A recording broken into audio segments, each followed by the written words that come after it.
imong tapad, hadlukan ka? Nang tapad na. Na, hadlukan ka?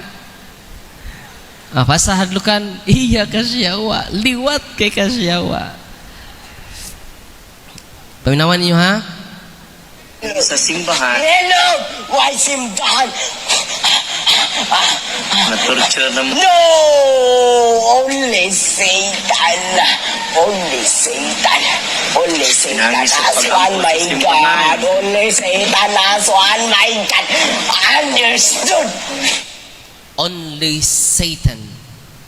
Si Satan, di ba mo kinsay unsay negative emotion nga ihatag ni Satan? Hatred. So kumusulti na siya kinsay nga makahibaw na ko unsay struggle sa bata.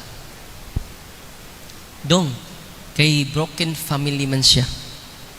O gi-reject siya sa iyang kaugalingong tatay. Na kung pangutanan niya, dong, kumusta imong relasyon ni tatay nimo? Lamipat yun, Father. Hatred. Kasi napaluyo sa hatred, Satan. Amen? So, anong mangutan na ko nga siyawa, may baw ko unsay struggle sa biktima. Nya adto nato didto i-process ang biktima.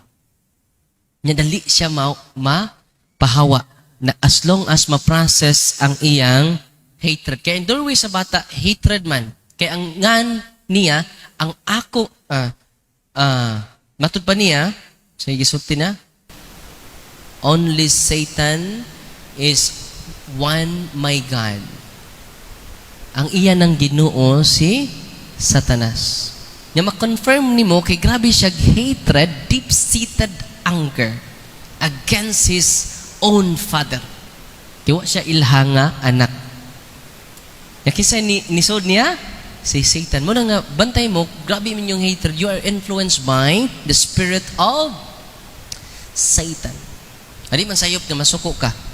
Ang sayop kung ang kasuko na to, maabtan og sawp sa adlaw.